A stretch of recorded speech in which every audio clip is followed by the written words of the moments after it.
জান্নাতে পোশাক ছিল দুই ভাইয়ের নীলার লাল, বিষের জ্বালায় নীল হাসান হোসেন রক্তে হলো লাল। হক বাতিলের করতে ফারাক দিনের তরে কোরবান, ইমাম হোসেন হাসান, ইমাম হোসেন হাসান, ইমাম হোসেন হাসান, ইমাম হোসেন হাসান। জান্নাতের পোশাক ছিল দুই ভাইয়ের নীলার লাল, বিষের জ্বালায় নীল হাসান হোসেন রক্তে হলো লাল। হক বাতিলের করতে ফারাক দিনের তরে হয় কোরবান, ইমাম হোসেন হাসান, ইমাম হোসেন হাসান। ইসলামের সম্মান, ইসলামের সম্মান, মা ফাতেমার জানের জান, ইমাম হোসেন হাসান, ইমাম হোসেন হাসান।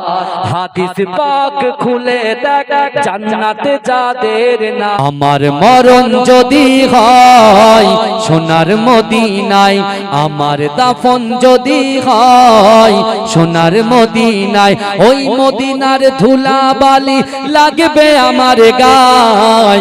আমার মরণ যদি হয় সোনার মদিনায়। এ জোরে বলবেন না, জোরে হবে না সুবহানাল্লাহ, নারে তাকবীর।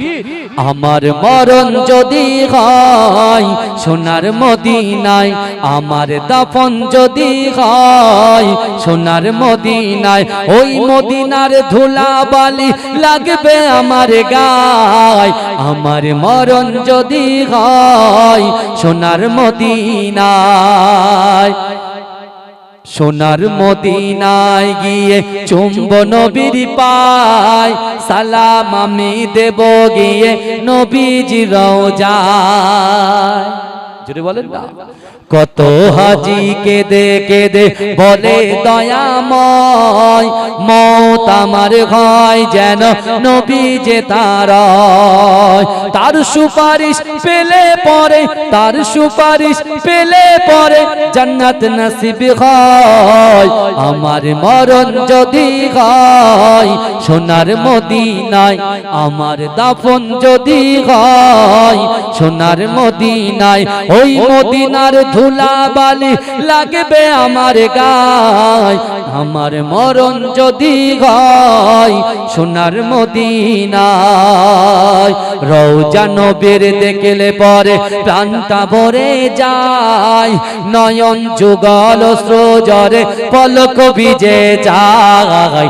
রওজা নবীর দেখলে পরে প্রাণটা ভরে যায়, নয়ন যুগল অশ্রুজরে পলক ভিজে যায়। মনে আমার আশা জাগে, মনে আমার আশা জাগে, দিদার যেন হয়। আমার মরণ যদি হয় সোনার মদিনায়, আমার দাফন যদি হয় সোনার মদিনায়, ওই মদিনার ধুলা বালি লাগবে আমার গায়। আমার মরণ যদি হয় সোনার মদিনায়, সোনার মদিনায় গিয়ে চুম্ব নবীর পায়, সালাম আমি দেব গিয়ে নবীজি রওজায়। নিরালায় থাকিব ওই দিন, নিরালায় থাকিব ওই দিন খোদারি কাবায়। আমার মরণ যদি হয় সোনার মদিনায়। আল্লাহুম্মা। ইমাম হোসেন শহীদ হলো কারবালার ওই জামিনে, শহীদ করিল দুশমনে। আহলে রাসূল শের আলীর ফুল ঘুমিয়ে গেছে জামিনে, শহীদ করিল দুশমনে। ইমাম হোসেন শহীদ হলো কারবালার ওই জামিনে, শহীদ করিল দুশমনে।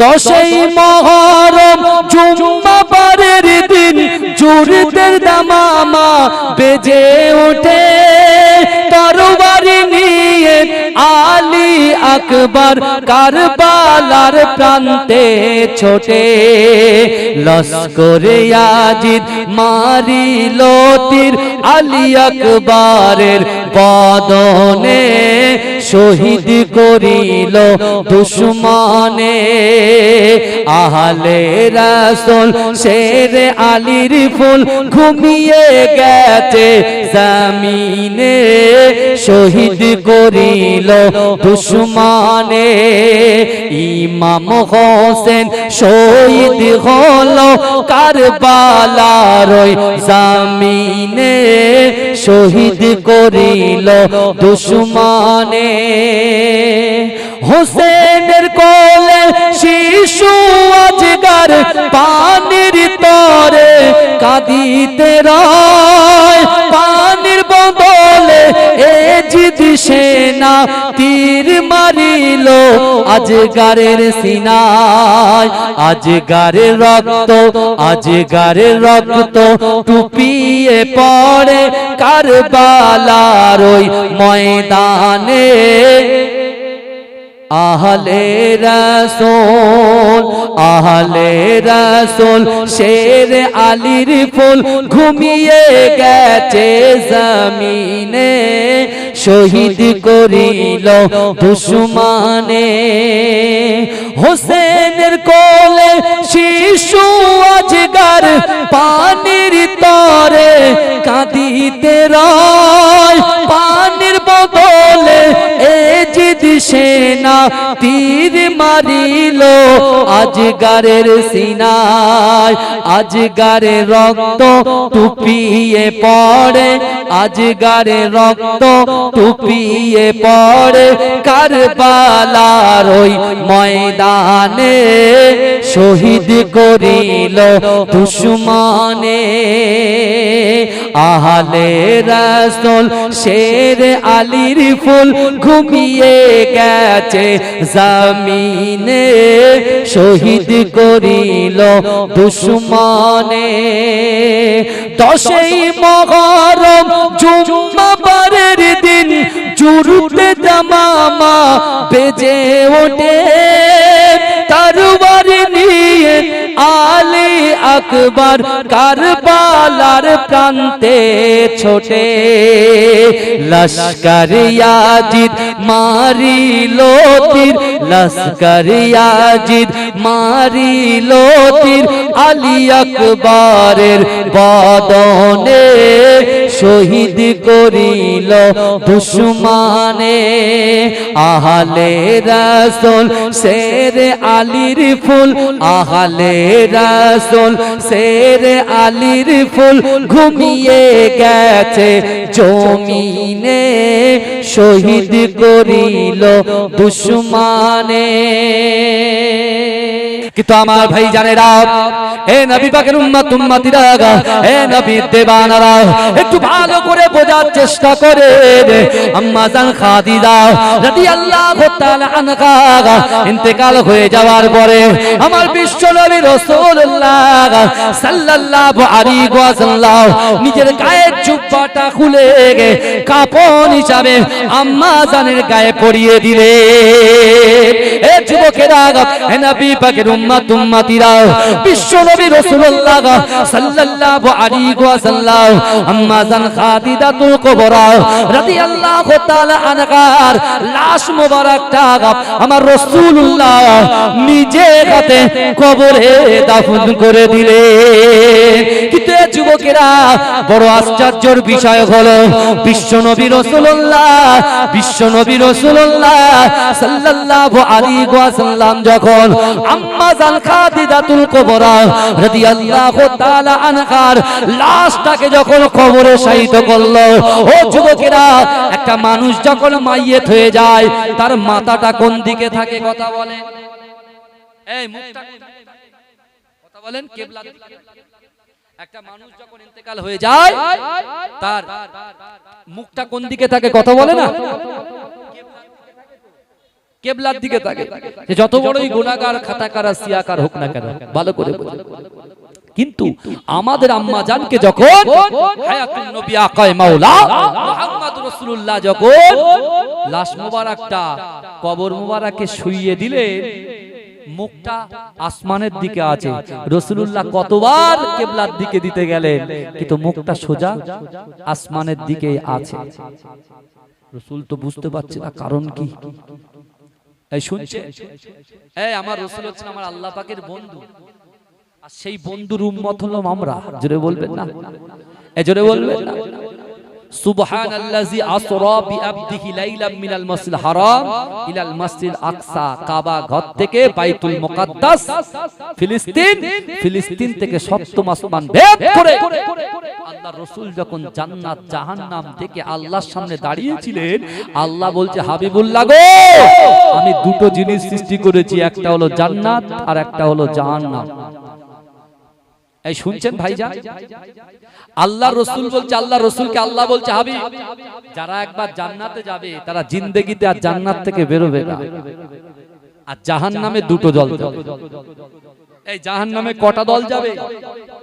জোরে বলেন, জোরে বলেন। দুটো দল যাবে। কে কে যাবে?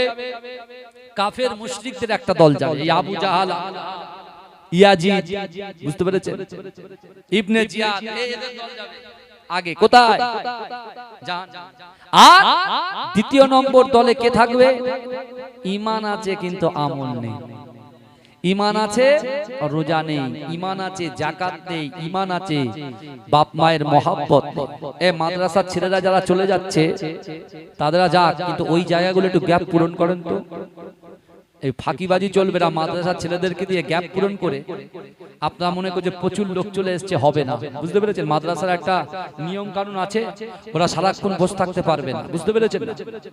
আমরাও যখন খারিজি মাদ্রাসা, আমরা তেতুলিয়া, আবু জাফরিয়া, সিদ্দিকিয়া, খারিজিয়া মাদ্রাসায় পড়েছি, তাই তো? এটা বুঝতে পেরেছেন না আমার ভাইরা? ওরা চলে যাবে, ওদের জায়গাগুলো স্থান পরিবর্তন আর কি পূরণ করেন তো।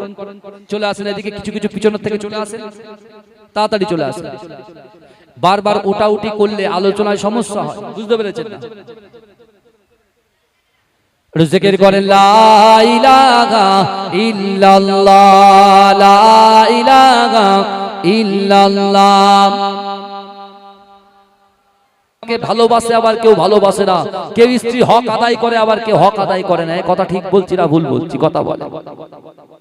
কিন্তু আমার ভাইজানেরা, হে নবী পাকের উম্মত উম্মতিরা, হে নবী দেবানারা, আম্মা জান খাদিজাতুল কুবরা রাদিয়াল্লাহু তাআলা আনহা এত কিছু ইসলামের জন্য করার পরে, তারপরে বিশ্ব নবী রাসূলুল্লাহ সাল্লাল্লাহু আলাইহি ওয়াসাল্লামের সম্মুখে কাবা বাইতুল্লাহ শরীফে কাঁদতে কাঁদতে বলেছিলেন, ইয়া রাসূলুল্লাহ, হাবিবাল্লাহ, আমি আপনাকে তিনটি ওসিয়াত করে যাই, আমি মৃত্যুর পরে, ইয়া রাসূলুল্লাহ, হাবিবাল্লাহ, আমি যখন মৃত্যুবরণ করব, আমি যখন ইন্তেকাল করব, ইয়া রাসূলুল্লাহ, হাবিবাল্লাহ, আমার কাফন দাফনটা, আমার কাফনটা দুনিয়ার কোন বাজার থেকে আপনি খরিদ করবেন না।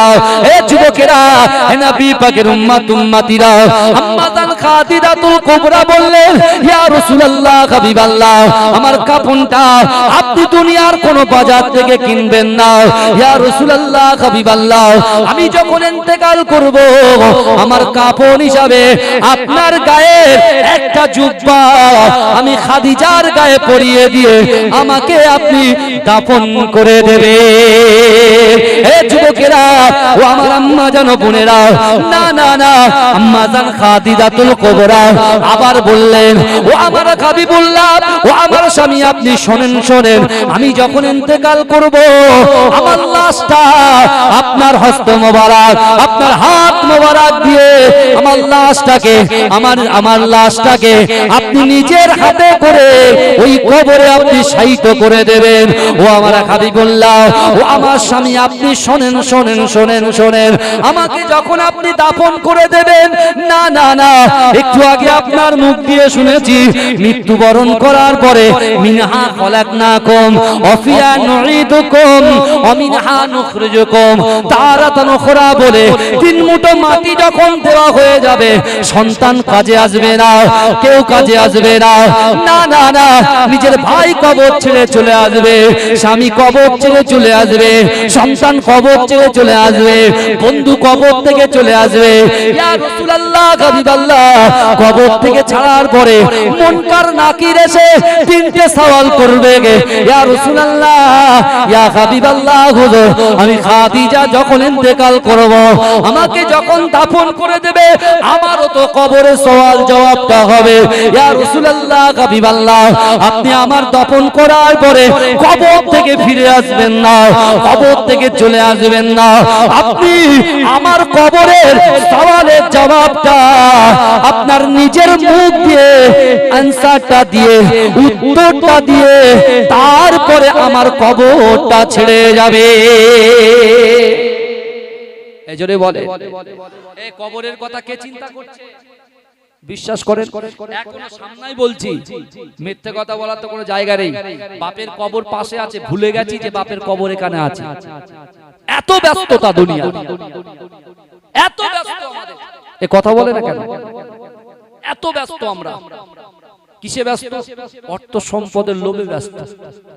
কিন্তু ভাইজান, আল্লাহ পাক রব্বুল আলামিন বলছে, বান্দা আমি তো তোমাদেরকে এত ভালোবাসি, এত প্যার করি, এত ইজ্জত দিই, এত সম্মান আমি আল্লাহ তোমাদেরকে দিয়েছি, তোমাদের সম্পদ দিয়েছি, ইজ্জত দিয়েছি, সম্মান দিয়েছি, আমি আল্লাহ তোমাদেরকে এক জায়গা থেকে আরেক জায়গায় স্থান পরিবর্তন করার ক্ষমতা দিয়েছি। বান্দা, আমার নিয়ামত তোমরা ভক্ষণ করছো, তুমি কি মনে করছো সারের পাওয়ারে সবজি বাড়ে? এই কথা মেডিসিনের পাওয়ারে মানুষের রোগ ভালো হয়, এটাই আমরা ভাবছি, তাই না? আপনি ইনকাম করছেন, টাকা আপনার ব্যাংক ব্যালেন্স আছে, আপনার ভান্ডারে আছে, আপনার বাড়ির বক্সে আছে, টাকাটা আসছে কি করে? আপনি 2 পায়ে হেঁটে জায়গায় যাচ্ছেন, তো এই জায়গায় যাওয়ার ক্ষমতাটা কে দিচ্ছে? এই কথা বলে না, কে দিচ্ছে? আল্লাহ দিচ্ছে। তাহলে আল্লাহ যদি বলে কুন হও ফায়াকুন, সঙ্গে সঙ্গে হয়ে যায় কি যায় না? আমার আল্লাহর শক্তি বিরাজ করে কি করে না? সারা বিশ্বের জমিনে আমার আল্লাহ পাক 1 মিনিটে সাইজ করতে পারে। এই যুবকেরা বিশ্বাস করো, এই কুল কায়নাত যা দেখতে পাচ্ছি আজকে দুনিয়া, রাজা বাদশা আমির হয়ে তারা বড় বড় কথা যারা বলছে, বিশ্বাস করেন আমার আল্লাহ যদি ইচ্ছা করেন 1 সেকেন্ডে মুখটা বন্ধ করে দিতে পারে কি পারে না? কথা বলে। কিন্তু যাদের ঈমান দুর্বল তারা সবটাই মেনে নেবে, হ্যাঁ হুজুর, জি হুজুর, হ্যাঁ জি হুজুর, বুঝতে পারছেন না? আর যাদের ভিতরে কবরের ভয় থাকবে, যেটা ভুল তা সেটা ভুল, যেটা ঠিক তো সেটা ঠিক। বুঝতে পারছেন না? ইল্লাল্লাযিনা আমানু ওয়া আমিলুস সলিহাতি ওয়া তাওয়াসাউ বিল হক ওয়া তাওয়াসাউ বিস সাবর। কি বুঝলেন? বুঝতে পারছেন না? সবরের জায়গায় সবর, আর হকের জায়গায় এই কথা বলেন হক কথা। কিন্তু ভাই আমরা টাকা দিলে সব ভুলে যাই, কথা ঠিক না ভুল? কিন্তু চিন্তা করুন, আম্মা জান খাদিজা কটা ওসিয়াত করলেন? 3টি। তা আল্লাহ রাসূল বলছে, খাদিজা কাপড় আমি তোমাকে পরাবো, কোথা থেকে কাপড় আনবো না আনবো সেটা নয়, কিন্তু আমার গায়ে জুব্বা পরে তুমি কি করবে? আমার গায়ে জুব্বাটা পরে তুমি কি করবে? আমি যদি আমার জুব্বাটা খুলে তোমার গায়ে পরিয়ে দিই তো কি হয়েছে, কি হবে? আমার ভাই জানেরা, এ নবী পাকের উম্মত উম্মতিরা, এ নবী দেবানারা, আম্মা জান খাদিজাতুল কুবরা রাদিয়াল্লাহু তাআলা আনহা ওই সময় কাঁদতে কাঁদতে বিশ্ব নবী রাসূলুল্লাহ সাল্লাল্লাহু আলাইহি ওয়াসাল্লামকে বললেন, ইয়া রাসূলুল্লাহ, ইয়া হাবিবাল্লাহ হুজুর, দুনিয়ার জমিনে চলনে বলনে, দুনিয়ার জমিনে চলাফেরা করতে গিয়ে আমি খাদিজার উপরে যদি কিছু ভুল হয়ে যায়, ইয়া রাসূলুল্লাহ হাবিবাল্লাহ, কাল কিয়ামতের মাঠেতে, কাল হাসরের মাঠেতে, কাল কিয়ামতের মাঠেতে, কাল হাসরের মাঠেতে আমার যদি কোন রকম ভাবে আমার জায়গা যদি জাহান্নাম হয়ে যায়, ইয়া রাসূলুল্লাহ হাবিবাল্লাহ, জাহান্নামের নিম্ন স্থানে হয়ে যায়, যদি ইয়া রাসূলুল্লাহ হাবিবাল্লাহ ওই জাহান্নামে যদি আমার জায়গাটা হয়ে যায়, ইয়া রাসূলুল্লাহ হাবিবাল্লাহ আপনার গায়ের জুব্বাটা যদি আমি খাদিজা আমার গায়ে যদি থাকে, না না না, আমার আল্লাহ পাক আপনাকে এত মোহাব্বত করে ভালোবাসে, এত প্যার করে, আপনার জামা মোবারকের ওসিলায়, আপনার পিরান মোবারকের ওসিলায় ওই জাহান্নামের আগুনটা আমি খাদিজা আমাকে খাওয়াটা হারাম হয়ে যাবে। এজন্য বলেন না, এজন্য বলা যাবে না সুবহানাল্লাহ। চিন্তা করে আম্মা জান খাদিজা বলছে, ইয়া রাসূলুল্লাহ, ইয়া হাবিবাল্লাহ, হুজুর আপনার জুব্বাটা যদি আমি খাদিজা আমার গায়ে থাকে, জাহান্নামের আগুন খাওয়া তো দূরের কথা, আমার স্পর্শ পর্যন্ত করতে পারবে না। জোরে বলুন, জোরে বলা যাবে, আর চিৎকার দিয়ে বলা যাবে সুবহানাল্লাহ। কিন্তু আমার ভাই জানেরা, হে নবী পাকের উম্মত উম্মতিরা, হে নবীর দেওয়ানারা, এই বিশ্ব নবী রাসূলুল্লাহ সাল্লাল্লাহু আলাইহি ওয়াসাল্লামকে যারা মহব্বত করবে, যারা ভালোবাসবে, যারা প্যার করবে, আল্লাহর রাসূলের কথা অনুযায়ী যারা চলবে, এ যুবকেরা সামনে মৃত্যু আছে, কিন্তু মাতিলের কাছে মাথা নত করা যাবে না। এ যুবকেরা আপনার মৃত্যু হতে পারে, কিন্তু বাতিলের কাছে মাথা নত করা যাবে না। যেটা সঠিক সেটা সঠিক, যেটা ভুল তো সেটা ভুল, কিন্তু শরীয়তকে সামনে রেখে আপনাকে বিচার করতে হবে যে কাজটা আমি করতে চলেছি এটা শরীয়তের পক্ষে না এটা শরীয়ত বিরোধী কাজ। এ যুবকেরা, আমার আল্লাহ কোরআনে বলছে, বান্দা আহাসিবান নাসু আইতরাকু আইয়াকুলু আমান্না ওয়া হুম লা ইফতানুন। আমার আল্লাহর কোরআন বলছে, বান্দা তোমরা যারা ঈমান এনেছো, তোমরা কি মনে করো আমি আল্লাহ তোমাদেরকে ছেড়ে দেব? ওয়া হুম লা ইফতানুন, আমি আল্লাহ কি তোমাদের পরীক্ষা করব না?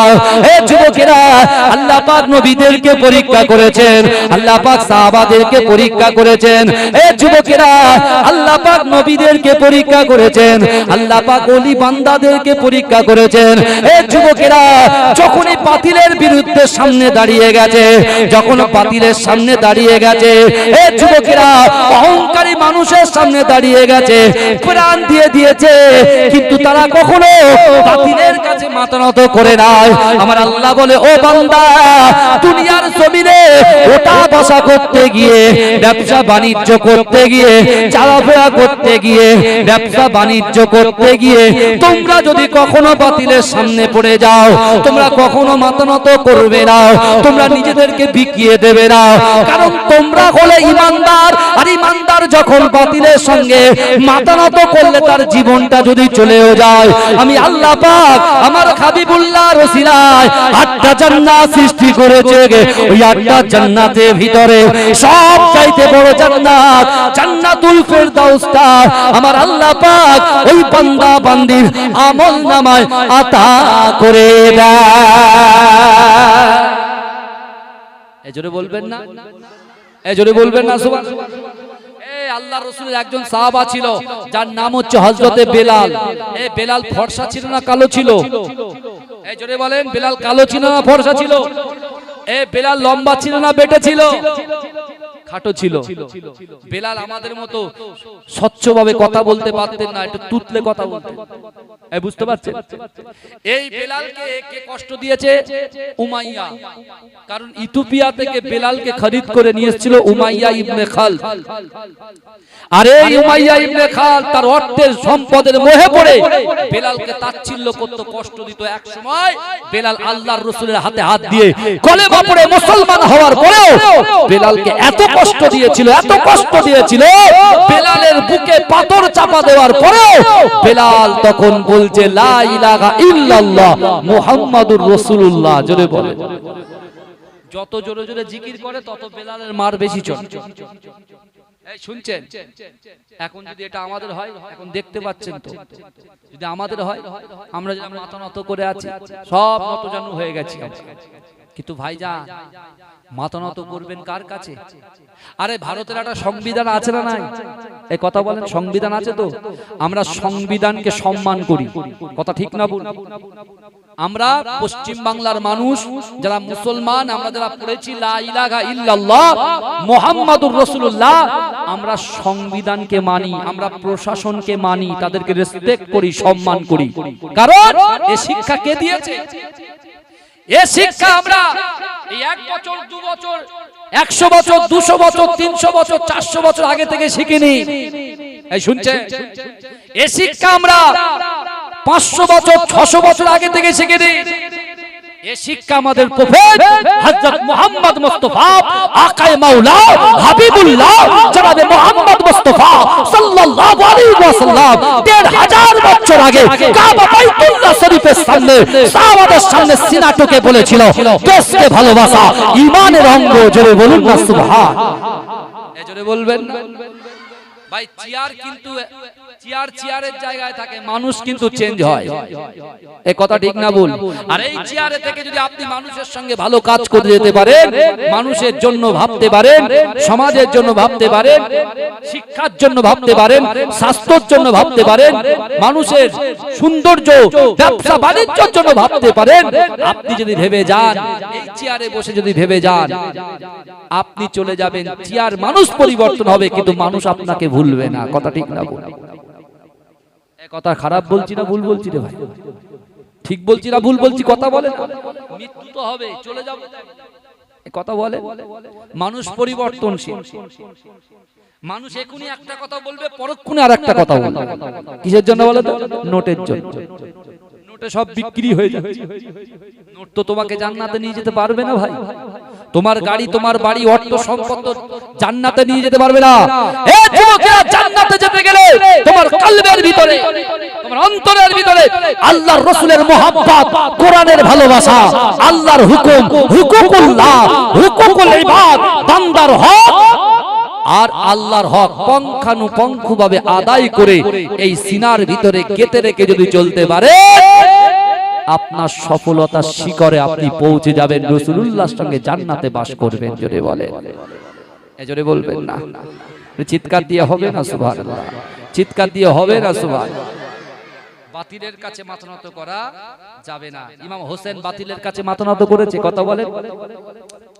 এই ইমাম হাসানের ছেলে, ইমাম হাসান হুজুরের ছেলে কাসেম হুজুর বাতিলের কাছে মাথা নত করেছেন। বুঝতে পারছেন না? হ্যাঁ, হুরবিন ইয়াজিদ যখন ফোরাত নদীর তীরে ইবনে জিয়াদ যখন 10,000 সৈন্যকে পাঠালো, ভাইজান যদি কেউ যুদ্ধ করতে আসে বা লড়াই করতে আসে, তাদের বাড়ির বাচ্চাগুলো কি সাথে করে নিয়ে আসে? এই কথা বলে। আমার সঙ্গে আপনার লড়াই হবে, আমি কি বাড়ির বাচ্চাগুলোকে নিয়ে আসবো সাথে করে? কথা বলে না কেন? হ্যাঁ, তাই ইমাম হোসেন হুজুর যখন মদিনাতে ছিলেন, যখন ইয়াজিদ ফরমান পাঠালেন যে আমার হাতে বায়াত হতে হবে। ইয়াজিদ শাসক কেমন ছিল? সে বদমেজাজি শাসক ছিল ইয়াজিদ, বুঝতে পেরেছেন? তখন ইমাম হোসেন বলছে, আমি যদি ওর হাতে বায়াত হই, তাহলে ও যে কর্মক্রিয়াগুলো করে শরিয়াত বিরোধী, সে কাজ আমারও করতে হবে। এই কথা বলে না? তাহলে আমি যেমন করবো, তা আমার কিছু ফলোয়ার্স আছে না নাই? এই কথা বলে। আমি যাই বলি আর তাই বলি, আমি রাকিবুল আজিজ জলসা করছি মাঝরাটি হুজুরের আওলাদ, তা আমার কিছু মহব্বতের লোক আছে না নাই?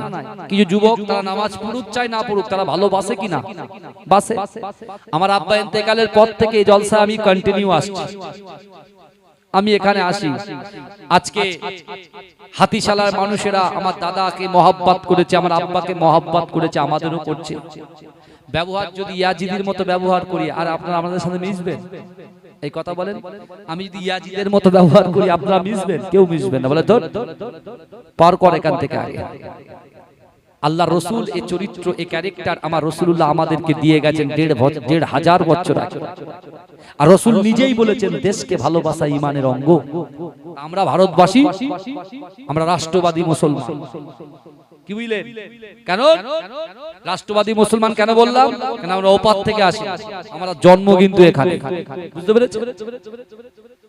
আর আপনি চিন্তা করুন, আল্লাহ বলছে যে একজন ইমানদার ব্যক্তি যখন বাতিলের সামনে পড়ে যাবে, সে তার নিজের কথা, তার সন্তানের কথা, তার পুত্রের কথা, তার স্ত্রীর কথা, তার পরিবারের কথা সে যদি মনে না করে, আমি আল্লাহর একত্ববাদের কথা, আমার হাবিবুল্লাহর কষ্টের কথা মনে করে যদি সে বাতিলের কাছে যদি সে জীবনটাও যদি চলে যায়, আমি আল্লাহ তাকে পুরস্কৃত করব। জোরে বলে।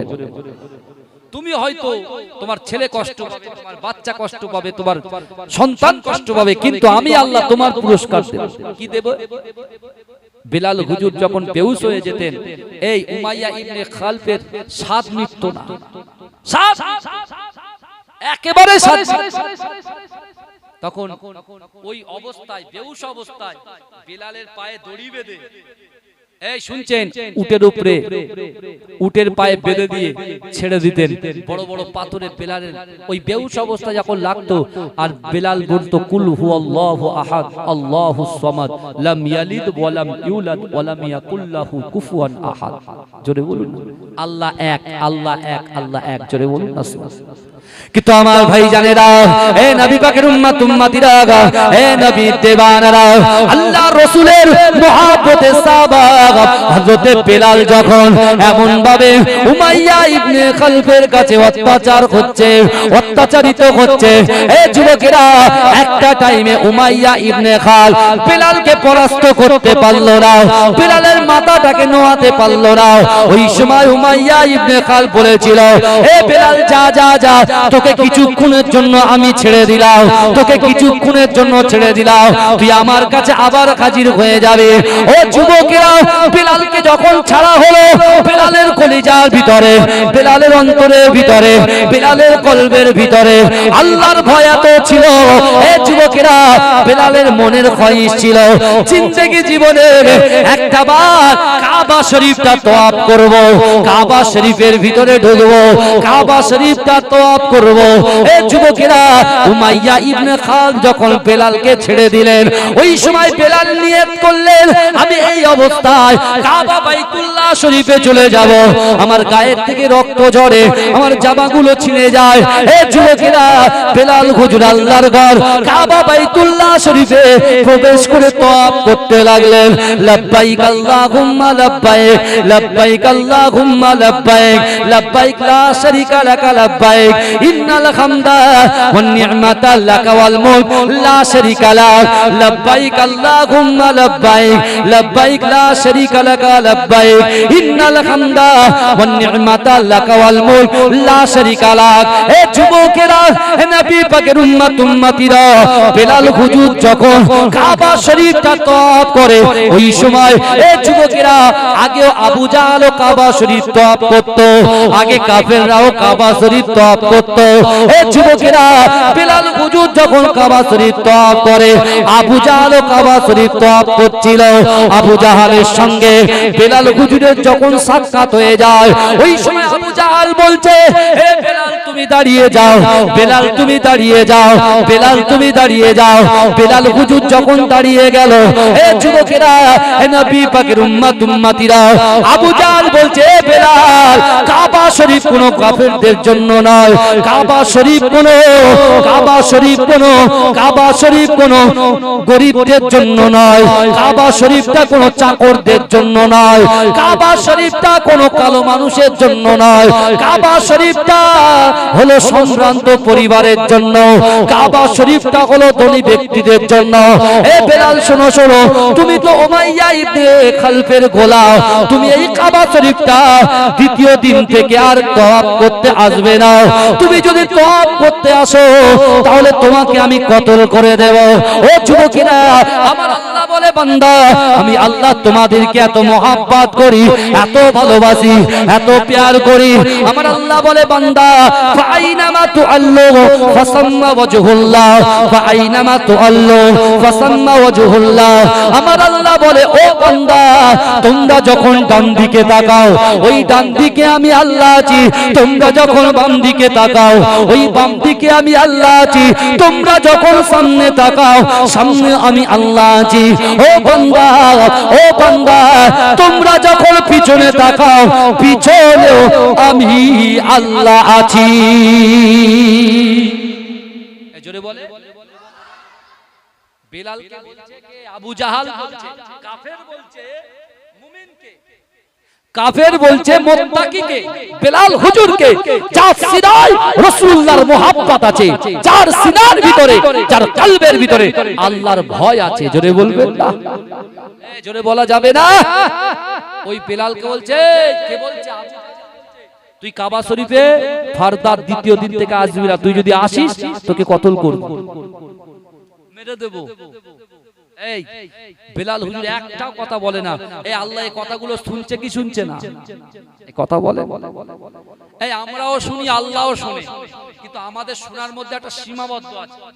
আল্লাহ শোনার মধ্যে কোনো সীমাবদ্ধ আছে? এই কথা, এই কথা খারাপ বলছি না, ঠিক বলছি? কথা বলে আমাদের শোনার মধ্যে সীমাবদ্ধ আছে। কি এই এখান থেকে মাইকের আওয়াজটা বন্ধ করেন, এই পিছনের লোক আর শুনতে পাবেন।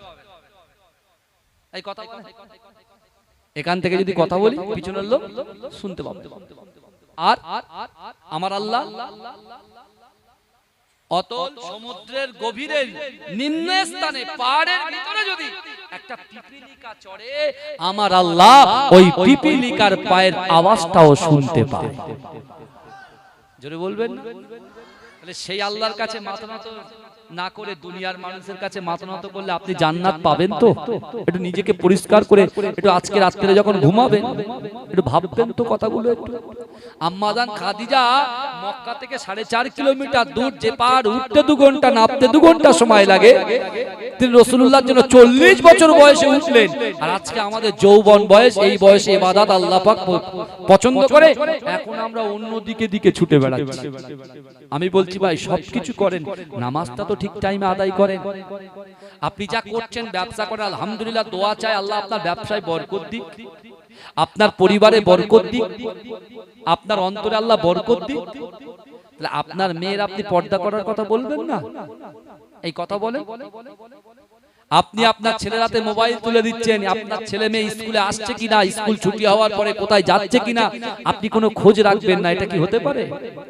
একটা অভিভাবক সে তার সন্তান, তার মেয়ে, তার ছেলে কেমন ভাবে পঠন পাঠন করছে এটা জানার দরকার আছে না? নাই কথা বলে না?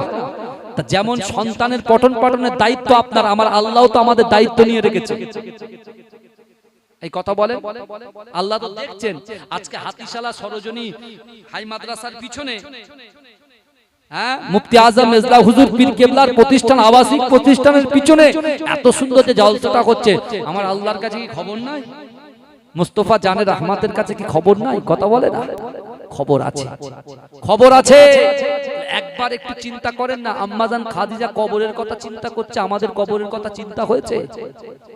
আজ থেকে যদি কবরের কথা চিন্তা হয়, তো আজ থেকে আজকে ফজর থেকে আর মৃত্যু পর্যন্ত নামাজ যেন কাজা না। ইমাম হোসেনকে অনেকে হাদিস বিশারদ যারা করছেন তারা বলছেন, ইমাম হোসেন যদি নামাজ না পড়তো, কারবালা প্রান্তরে ইমাম হোসেনকে শহীদ করতে কেউ পারত না। এই বুঝতে পারছেন? আমার রাসূল তো জানতেন কারবালা প্রান্তরে ইমাম হোসেন হুজুর শহীদ হবে। এই কথা বলেন, জানতেন কি জানতেন না? জানতেন। হযরত আলী তো জানতেন, আম্মা জান ফাতেমাতুজ জোহরাও তো জানতেন। তারা দোয়া করলে কিন্তু দোয়া কবুল হয়ে যেত। এই শুনছেন? কটা কথা বলবো আমি আপনাদেরকে। দোয়া করলে দোয়া কবুল হয়ে যেত। আম্মা জান ফাতেমা যদি দোয়া করতো যে আল্লাহ আমার সন্তান কারবালা প্রান্তরে শহীদ হবে, আল্লাহ আপনি আমার সন্তানকে হেফাজত করুন, আমার রাসূল জবান দিয়ে যে কথা বলতো আসমানের উপরে কথাটা আল্লাহ কবুল করে নিত।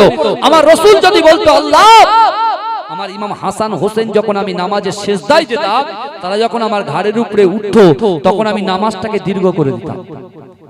আমি তো তাদের মহব্বত করি, তাদের কত গালে চুমা দিয়েছি, তাদেরকে মহব্বত করেছি। আমি যখন কোন সফর থেকে, যুদ্ধ থেকে যখন আসতাম, সফর থেকে আসতাম, আমি সাহাবাদেরকে বলতাম কেউ যেন আমার ঘরে না আসে, কিন্তু আমার ইমাম হাসান হোসেনের পারমিশনটা ছিল আমার ঘরে আসা। জোরে বলে, জোরে বলবেন না? আমার ভাইরা চিন্তা করেন, ভাবেন, আপনি ভাববেন আর আল্লাহর কাছে দোয়া করবেন, আল্লাহ তো কবুল করবেন। কথা বলেন, এটা দরুদ শরীফ পড়েন। আল্লাহ দরুদ শরীফ, আল্লাহুম্মা